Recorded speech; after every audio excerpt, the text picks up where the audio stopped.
नमस्कार दोस्तों, मेरे साथ प्रदीप भंडारी के साथ जी न्यूज पे, जी मंच पे, जी मीडिया नेटवर्क पर जो शख्सियत जुड़ने वाली है। इस वक्त पूरा देश सिर्फ उन्हीं को सुनना चाहता है।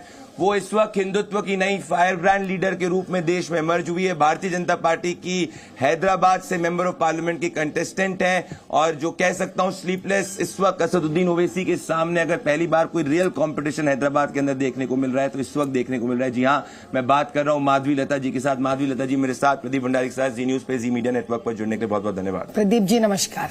माधवी जी, इस वक्त सवाल ये है कि प्रधानमंत्री नरेंद्र मोदी ने भारतीय जनता पार्टी का मैनिफेस्टो लॉन्च किया है और इस मैनिफेस्टो पे नारी शक्ति पे काफी बड़ा फोकस है और 2047 की विकास और विजन पे फोकस है।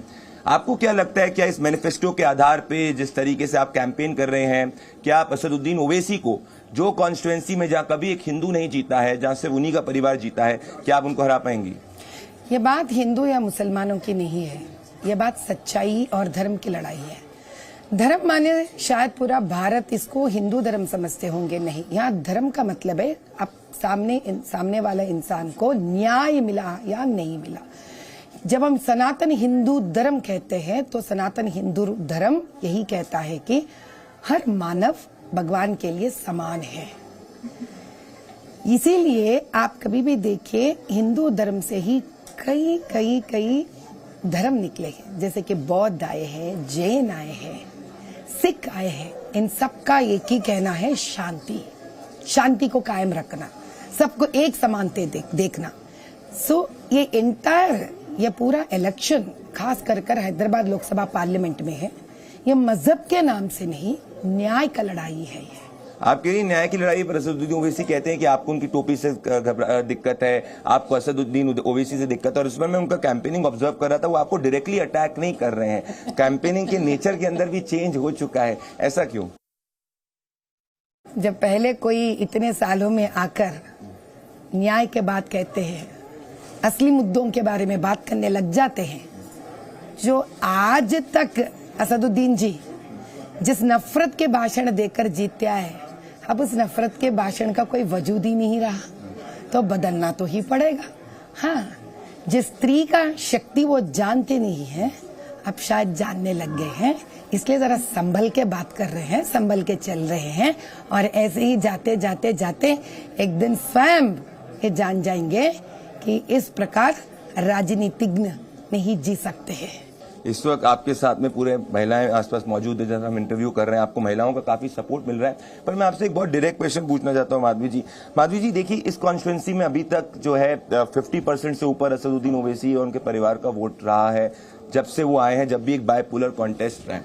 तो इस वक्त कहा जा रहा है कि माधवी लता जी जो हैं वो इस एक मैसेज देने की कोशिश कर रही है पूरे देश में कि असदुद्दीन ओवैसी के सामने एक महिला, एक हिंदुत्व महिला जो है खुलकर चुनाव लड़ सकती है। बट ऑन द ग्राउंड चुनाव तय है कि उन्हीं का जीतना है, क्योंकि जो जितने भी मुस्लिम मेजॉरिटी इलाके हैं उनको एक तरफा सपोर्ट वहां से मिल रहा है। क्या आप ये बाय करती हैं आर्ग्यूमेंट? नहीं, क्योंकि पूरे कॉन्स्टिट्यूएंसी में सबसे बड़ी अहमियत बात हम सबको जानना है, 48% विमेन है। स्त्रियों का वोटर का जो परसेंटेज है वो 48% है। जब मैं स्त्री कहती हूँ, मैं हिंदू, मुसलमान, सिख, ईसाई, जैन, बौद्ध, पारसी सभी स्त्रियों के बारे में कह रही हूँ। जब ये 48% स्त्री आज तक जो बाहर नहीं निकले हैं ठीक तरह से, आज जब शक्ति बनकर बाहर निकलेंगे, तब बताइए असदुद्दीन जी का तो सही में। तो आपको मुस्लिम महिलाओं से भी आपको लगता है समर्थन मिल रहा है? जब आप मुस्लिम इलाकों के अंदर कैंपेन करती हैं तो आपको लग रहा है कि क्या वो भी खुल के जो है आपके साथ खड़ी हैं? ऐसा कहा जा रहा है कि जो मौलाना हैं उनके खिलाफ इस वक्त जो कट्टरपंथी कई लोग मौजूद हैं, उनके खिलाफ माधवी लता खुल के बोल रही हैं। और इस बार माधवी लता ने एक पूरी जंग छेड़ दी है कॉन्स्टिट्यूएंसी के अंदर। और क्या असदुद्दीन ओवैसी डर गए आपसे? अभी असदुद्दीन जी कितना डर गए आपसे? अच्छा, आपका नाम ही नहीं बोल रहे हैं पूरे करके। आप जो है हर दूसरे में असदुद्दीन ओवैसी के उनके ऊपर आरोप लगा रही हैं, उन पे हेड ऑन ले रही हैं, कह रहे हैं कि लीगल वोटर्स हैं, पर वो आपका नाम ही नहीं ले रहे पूरे उसमें। क्योंकि हमारा जो इतिहास है वो इतना साफ सुथरा है, उंगली उठाने के लिए उनके पास है ही नहीं कुछ। अब बताइए तो कहां से उठाएंगे? इसलिए उठाएंगे कि हमने इंस्टेंट ट्रिपल तलाक रद्द करने में मोदी जी भाई का साथ दिए हैं। मुस्लिम औरतों का आंसू का कदर करें तो इसीलिए उंगली उठाएंगे हमारे ऊपर, या इसलिए उंगली उठाएंगे हमारे ऊपर कि हमने मद्रासों में खाना भिजाया है, नन्हे मुन्ने बच्चों को वहां पर कंबल दिए हैं, उनके पढ़ाई के लिए मदद करिए, इसीलिए उंगली उठाएंगे क्या हम मेरे ऊपर असदुद्दीन जी, ताकि हम पसमंदा औरतों के घर रेशन भिजवाए, उनके 1000 से ज्यादा मेडिकल कैंप्स करवाए और फ्री मेडिसिन दिए, इसलिए उंगली उठाएंगे हमारे ऊपर, या इसलिए उंगली उठाएंगे मेरे ऊपर कि हम यूनिवर्सल सिविल कोड के ऊपर मुसलमान औरत को भी उनके मायके में लड़कों के बराबरी का हक दिलवाने के लिए मोदी भाई के साथ है। बताइए किसके लिए उंगली उठाएंगे मेरे ऊपर? ऐसी बात है अगर माधवी जी, तो ये जो आपने कहा है कि भाई इस कॉन्स्टिट्यूंसी में बहुत फर्जी वोटर्स हैं, तो इस पर जब असदुद्दीन ओवैसी से सवाल पूछा गया तो बोल रहे हैं कि आप इलेक्शन कमीशन पे सवाल उठाने की कोशिश कर रहे हैं कि अल्टीमेटली वोटर लिस्ट तो ईसी डिसाइड करती है, और माधवी लता जी ने एक बैकअप प्लान रेडी कर दिया कि अगर कॉन्स्टिट्यूंसी नहीं जीतेंगी तो बोल देंगे कि इलीगल वोटर्स थे इस कारण नहीं जीत पाए। इस पर क्या कहेंगे? सो कहते हैं मुझे तो काफी मायूसी हो रही है कि एक बैरिस्टर इस प्रकार से बात कर रहे हैं। अच्छा होता कि अनपढ़ होते थे, कम से कम समझ देती थी, बारे भाई चांदो असद भाई पढ़े लिखे नहीं है, लेकिन बैरिस्टर होकर इसके प्रकार की बात। अगर मेरे सारे स्पीचेस या इंटरव्यूज अगर आप गौर से सुने होंगे, मैंने कहा है इलेक्शन कमीशन जो सेंट्रल इलेक्शन कमीशन है उनको यहाँ का यानी कि पूरे भारत देश में हर राज्य हर स्टेट गवर्नमेंट के वहां के म्युनिसिपैलिटी के ऊपर आधार होना पड़ता है कोई भी काम करने के लिए। अगर इस तेलंगाना राष्ट्र राज्य का जो भी पार्टी से एएमआईएम मिल जाते हैं तो बताइए इलेक्शन कमीशन को क्या होगा? जो जीएचएमसी के लोग उनको सबमिट करेंगे वही तो पता चलेगा।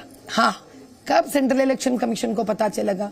जब हमारे जैसे लोग निडर होकर बाहर निकलते हैं, प्रूफ के साथ दिखाते हैं उनको, तब वो लोग फिर से जीएचएमसी को इंफॉर्मेशन देते हैं। इन सबको हटाने के लिए मैं उसका भी एक आपको प्रूफ दे दूंगी।